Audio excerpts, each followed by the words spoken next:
Coming up on today's show, we highlight the organization Empowering Lives Foundation. Joy in the City True Stories is a program that highlights people and organizations having an impact in our city. All too often, we hear about the problems and dysfunction in our culture, but we're coming from a different approach as we look at the good things going on right here in our community. Throughout the month of November, our program will have a theme of thankfulness. We begin with John Seeley of Empowering Lives Foundation, a program empowering people to live connected lives by helping them discover their purpose and talents through social experiences and customized, meaningful employment. I'm Lindsay Irvin, and you're about to see what God is doing in our city. Hi John, I wanted to thank you for being with us today on Joy in the City and allowing me this time to explain to all our viewers what Empowering Lives Foundation is. So in doing that, I noticed you have a little tagline and I kind of liked it. So I want you to explain to everybody what people, what purpose, what employment. So people, purpose, and employment came about because we work with people that have barriers to employment. So the largest community we work with is the disability community, the intellectual and the physical disability community who have barriers to employment. But we also work with single moms. We work with people that have economic barriers to employment. The next segment down would be re-entry folks from prison. Maybe they made a mistake in their life and they're coming back into the workforce. And then you have the addiction community. So those are the various people that we work with. The purpose is once we find their purpose, we work through a process called Discover, where we look to find their interest, their contributions, and their conditions for success. And this was developed by Mark Gold in the 70s, but yet nobody uses it. So we use this process to look at the people for what they can do, and then we help match them with a local employer in their community who has unmet needs that matches that, and that's where the employment comes in. Okay. And the reason for employment is that once we empower people with employment, then they can start to put their lives together. They can start to find where they want to live, where they want to recreate, because they have money in your pocket. And you know, people ask you and I, what do you do for a living? Some people don't have an answer to that, so they don't feel like they have a purpose, and we can help them with that. Before we knew John or the organization, we were fascinated by their name and purpose. Empowering lives is something we strongly believe in here at Joy in the City. Even though they frequently help those with physical or mental limitations, their reach of support goes far beyond their demographic. John continues as he talks about the process they utilize, developed by Mark Gold. So Mark Gold was a psychiatrist in the 70s who realized that everybody had a purpose. If we could figure out what their interests were, so what they like to do, we could look at what their contributions are, so what can they contribute, what can they do, and if we look at what their conditions for success are. Honestly, up to now, people still assess people. Let's do an assessment if they can be employed. Well, that's probably going to come back negative just because we're starting with an assessment. So let's start with finding out who that person is, what they like to do, how they do it, and how we can help them to do it. And so that's been the best way. So the best way I could tell you is give you a quick story. There was a young man by the name of John who lived in Long Island, and Mark Gold went to work with him, and he came, typical kid coming from school, backpack, you know, and the school assessed him and said John would never be employed, he would need constant support and supervision, he couldn't do stuff on his own. Well, the parents knew that was wrong. They knew the things John could do. So they brought in Mike Callahan from Mark Gold, who came in and started to do a discovery profile. Coming into the house, you look over the mantle, and there's a beautiful painting. Seascape, birds, people fishing. The mom's an artist, so Mike said, hey, did you paint that picture? She's like, no, look in the corner. John painted the picture. There's a picture in the mantle of John skiing. So it takes some skills to ski. So now you start to realize what John likes to do, what he's able to do, and what support he needs to do it.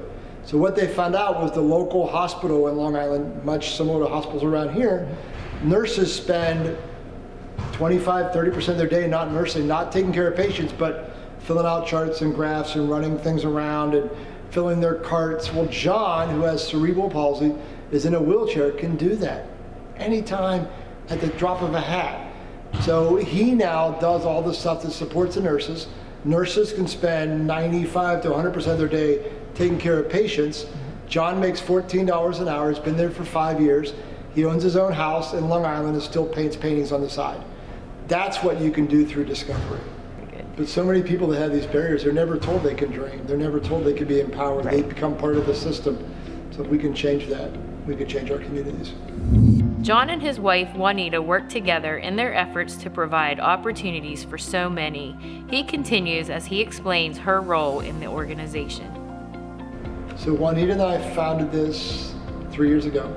Our son, Nicholas, graduated from Hollingsburg last year, and school was amazing. It was inclusive. He was in clubs and activities and chorus, and he was in class with his fellow classmates, and he was in some life skills classes with his life skills friends, and he had a very full life.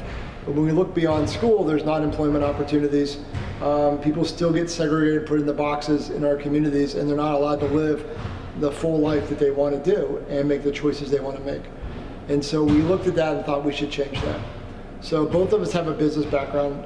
We've owned a couple of businesses, mostly in the restaurant hospitality industry.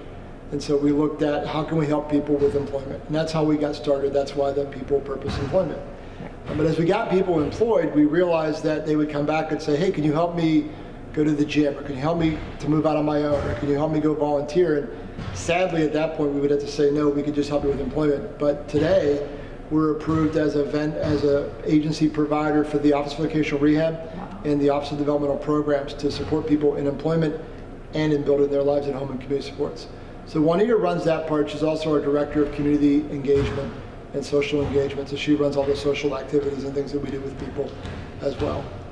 So the reason we're here at First Frontier Kitchen was that we found that 85% of everybody lives in the Commonwealth of PA lives within 10 miles of a restaurant. And typically restaurants are always hiring, and they're hiring at minimum wage or higher, and they're fun. But the people that have barriers to employment don't necessarily have the skills that translate to that. So we wanted to find a way to teach them. So we opened First Frontier Kitchen, first of all, to be a job apprentice program, job training program to teach people the skills they need to work in culinary and food manufacturing, but also the life skills they need to be successful at that employment. And through that process, we could use discovery to figure out what those interests are for them, those contributions, and most importantly, those conditions of success they need an employer to meet. And then we work with the employer to learn how to work with their employees, or the employees that we bring them, and then we leave. So we're not job coaching people forever. We teach them to learn the skills. We teach the employers how to work with them, and then we leave. And so this First Frontier Kitchen allows us to teach people those skills here through an apprentice program. We also have a culinary lunch. If you want to start a business, you can come here and rent kitchen space for $20 an hour. $15 for growers. So if you're a farmer, you can come and value add your product here. And so what we do with that, we're hoping to launch 12 businesses a year into the community. We give them support. So we have a chef they have access to, branding experts, marketing. We have buyers from local grocery chains and restaurants that might buy their products, so we can showcase their products and help them to grow their business so that within a couple of years, they're out on their own and becoming our next generation of food entrepreneurs in the region. Then the third part of the First Frontier Kitchen is teach people how to make better food choices and give them access to healthier foods. So to sustain ourselves, we have social enterprises. So we're doing the food service for Penmont, and we do catering. And we use as many local products as we can. We grow some of our own products here for that. We buy them from local farmers, and then we sell them back to the schools for food service or to various organizations or businesses for catering. And that provides about 85% of our budget. Well, when the Nehemiah Project bought the Wright Elementary School, this was a perfect situation. Honestly, this kitchen came with most of the equipment you see in it and was fully functional and ready to go. So as of today, we've been in here now for 3 months, and we're producing 50 to 75 meals a day for Penmont out of here. We've got a couple catering events. We have 2 startup businesses that are coming in that are using it to launch their businesses. We have a third one is probably coming in a couple of weeks. And so we're using all these different avenues. This whole Wright School, the vision for it that we share with Nehemiah is to create a place where we can empower members of this community. Our part of that is through employment, but this building will be an empowering community center for people in this community to have access to healthier foods, to have access to employment, to have access to quality recreation and STEM education. There's an arts program starting here, and all these things. There's recreational activities that help to build people up and give people in this community access to some tools and resources they might not have had in this community before, this neighborhood. And we're proud to be a part of that. There are 200,000 unfilled jobs in Pennsylvania each day. 1.6 million working age job seekers with a complex life live in Pennsylvania. In 2016, Pennsylvania OVR had 20,000 new applications for job seekers looking for meaningful employment. For each person we employ, even part-time, the Commonwealth saves thousands of dollars in benefits. Thanks to your support, we can impact the lives of 19 students in Blair County through paid internships and job skills, 25 families with access to resources, 5 young people with meaningful paid employment, over 75 families that attended our workshops to gain insights into employment, trained for discovery consultants through Mark Gold and the ARC of PA.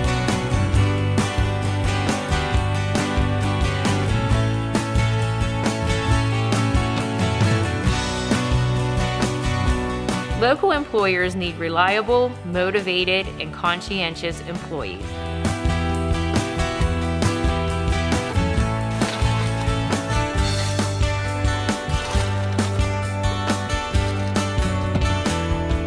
There are 1.6 million working age job seekers with barriers to employment because of complex lives.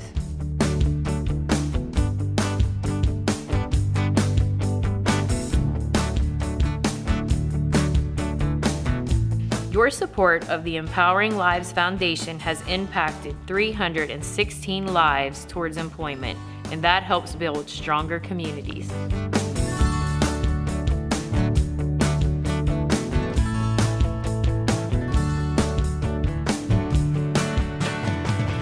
After speaking with John, we sat down with Matt, a young man who is an example of what John and Empowering Lives Foundation produces. So Matt, how long have you been hanging out here at First Frontier Kitchen? 2 years. Okay, so what exactly do you do here? Do you cook? I do this a little bit. Do you? Is that the job you like or not so much? It's all right. What else Yeah. did you help me do with the salads you were helping me with? We were doing prep, You know, put making cookies. cookies and Oh, you do prep and you make cookies. And I heard you kind of co-created Smashed Fruit. yeah. Yeah, tell me what that is. It's like a slushy kind of. But it's a healthy slushie. Yeah. Yeah. The product Matt was talking about is Smashed Fruit. This is a product using smashed fresh fruit in combination with shaved ice to give a healthy alternative to a slushie or a snow cone. And I noticed earlier that you really know, you were eating your Cheez-Its Yeah. and you were quoting to us how many grams of protein are in there. Is that something you do a lot? Yeah. Who taught you that? Somebody. I think we went to actually somebody taught us to read label or something. To read labels and look for healthy ingredients? Yeah. Yeah. You were good at that. Yeah. So what are your plans? What do you want to do? Do you want to be a chef? Do you want to, I'm working at horses now, so you want to work at Haas's? I'm still working on Oh, you work at Haas's. A year now. You've been at Haas's for 1 year. A year and 2 months, I think. About a year and 2 months, yeah. And what do you do at Haas's? I do this. You do dishes? Yeah, and trying to teach me how to do that. Trying to teach me how to push the dishes through and clean them off. So Do you like to clean? I like pushing different dishes through. I like cleaning dishes off and push them through.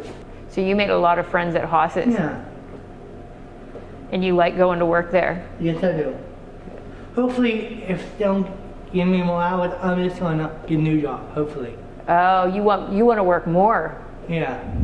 As we wrap up our day, we have some final thoughts from John Seeley. If somebody wanted to be involved in this, whether seeking employment or whatever, how would they contact you? What is the route to take to be a part of this? So let's start with the businesses first, because that's usually the easiest one. The culinary lunch, if people are interested, they can, everything can be accessed through our website at empoweringlivesfound.org. So that could all be accessed through there. But we're doing a boot camp this fall, which will help if you have a business idea, you want to start a food manufacturing or food-focused business, or even agriculture. We can help you to do that. We'll have some access to some funding. We'll bring in experts in food manufacturing. You'll get a sanitation certificate. We'll talk about insurance and legalities and everything you need to start that business. So we'll have that. That's something they can sign up for. We also, if you already have a business, you're kind of struggling and want to expand or grow, you can call us or go to the website and find out how to become a part of that. If you're looking for job skills and job training, right now we're working with school students, but we're looking to expand that. We're also looking at, we've had a lot of requests for people who have basic entry-level food service jobs and want to enhance their skills to get a better job. So we're working on developing a format of the program where people can do that as well. We don't have that right now, but I would imagine by spring we would. And right now we're kind of taking people, mostly high school students, and helping them to get those skills through this intern apprentice program and get them into employment. That's all the time we have for today's Thanksgiving-themed program. Thanks for watching Joy in the City, True Stories. Join us next week as we highlight another person or organization having an impact in our community. Be encouraged, because God is moving in our city.